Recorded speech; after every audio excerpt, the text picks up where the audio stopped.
The 2023 edition of the 24 Hours of Daytona is just around the corner. With little time remaining until the racing begins, there are still some things to discuss ahead of this year's 24-hour event. So for this video, I will be collaborating with endurance racing YouTuber Mora so we can bring you the preview for this year's Rolex 24. This year's edition of the 24-hour race is going to be epic and will start a golden age of endurance racing. We recently saw the roar before the 24 happen with the practice and qualifying sessions taking place. The new LMDH cars and GT3 cars out on track showed off that 2023 is going to be something special. So how do you watch Daytona? Well, if you're living in the United States, it will be streamed live on Peacock. For the rest of the world, it should be streamed live on IMSA TV. The race will begin on Saturday, January 28th at 1:40 EST. Well, what about the circuit itself, since the Daytona International Speedway has more than one variation of the circuit? The layout of choice is the Daytona road course for these entries, not the oval version that the NASCARs use for the Daytona 500. This variation of the circuit has 12 corners that make up the circuit length of 3.5 miles. Turn 1 starts the tricky road course section, where the end of turn 6 brings the cars back onto the oval part. Then the cars just have to deal with the Le Mans chicane, and then they're back onto the oval to complete the lap of the road course. This is the 61st time that Daytona has hosted this particular 24-hour race. Judging from the amount, I'm sure you could imagine many historical races held at this circuit. And the great thing is, there have been. The circuit itself was opened in 1959, but the first race with the name of the 24 Hours of Daytona was in 1966. The first event was won by Shelby American Incorporated, with Ken Miles and Lloyd Ruby driving the Ford GT40 Mark II to the win of the first 24-hour event held at Daytona. Many 24-hour races came after 1966, but there was one manufacturer that dominated over the rest, and that was Porsche. The German manufacturer racked up a total of 18 wins. A mind-blowing amount of wins for a single manufacturer, and they still hold the record for the most wins at Daytona.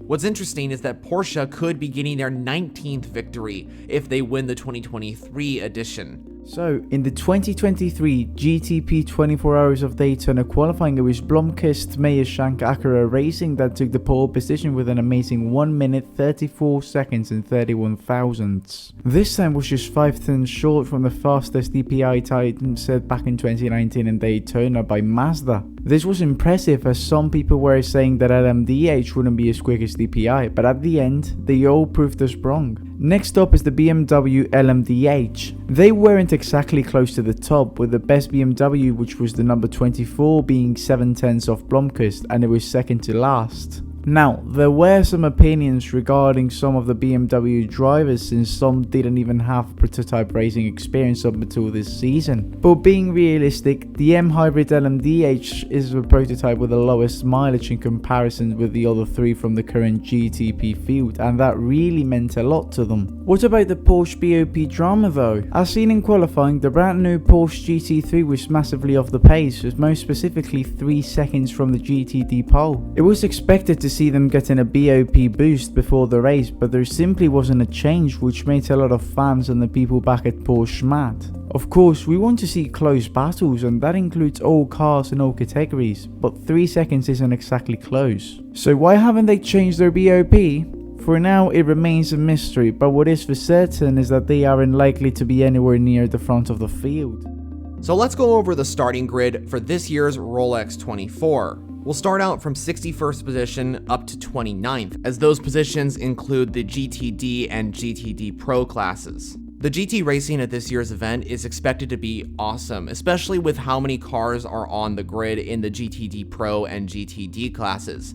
It's actually quite interesting because some of the GTD cars are actually starting ahead of the GTD Pro cars, meaning the competition is expected to be very fierce. So it is the number 57 Windward Racing Mercedes GT3 car that takes the fastest time. Moving on from 28th to 10th, this being the LMP3 and LMP2 entries. LMP3 has 9 entries during this race, and I quickly wanted to mention as well, JDC Miller Motorsports is one of those entries. They are racing in LMP3 until they can get their Porsche 963 as the customer entry. The fastest LMP3, I do believe, was the Sean Creek Motorsport number 33 car. That car qualified 20th on the grid. The fastest LMP2 car was the number 52 entry driven by Ben Keating. Alright, on to GTP, and there is a lot of hype around this class as it is the top flagship class for IMSA and the new regulations as well. As Mora mentioned, the number 60 MSR Acura of Tom Blomqvist took pole position ahead of the number 7 Porsche of Felipe Nasr. I do want to mention that unfortunately Nick Tandy's laps were deleted due to the crash he had in qualifying, so he will start 9th in the number 6 Porsche. So that's the preview for the 2023 Daytona 24-hour.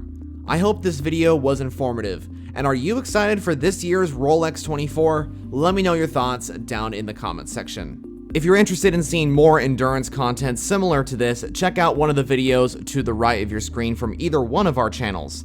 And don't forget to subscribe to the left so you don't miss out on any of the racing. So that officially concludes things. Thanks for watching, and goodbye for now.